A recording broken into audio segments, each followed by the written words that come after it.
I tell you, man, parking is becoming a problem these days. It is, and expensive. Yeah, it's hard to get down and the parallel park, okay? Because these other people who are taking the parallel parking, they take up too much space. Pretty much. So it's like 3 or 4 cars that can fit there. Or they'll One leave like knucklehead, a big space in between each exactly, car. one Yeah. knucklehead puts in there, and they only get 2 or 3 cars now instead of a 4th car, especially with the spacing. Right. So I think we should come up with some type of ordinance that if you see a guy that's parked stupid, we do something about it. Yeah. A stupid parking. Like a stupid parking citation. Yeah.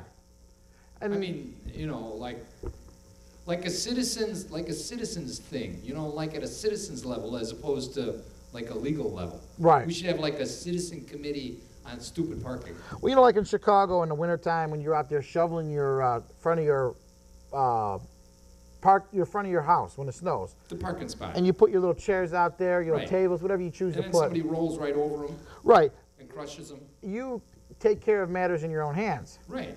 And the same thing should apply if you take up too much of a parking spot. Pretty much. That's what I think. Okay. Yeah. I agree. Because I agree. parking And spots I are, think 7 out of 10 may agree. 7 yeah, out of 10 parking people spots will are a, you know, it's a premium. Pretty much. Yeah. Especially like up in your neck of the woods over there. Yeah, anywhere you go, that parking spots are definitely a premium. Yeah. Pretty much. I think that's, you know, you should look more into that.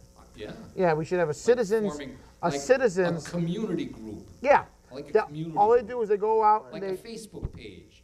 no, I Congress want to be page. more active. More Yeah, active more than- active, yeah. More proactive. Yeah.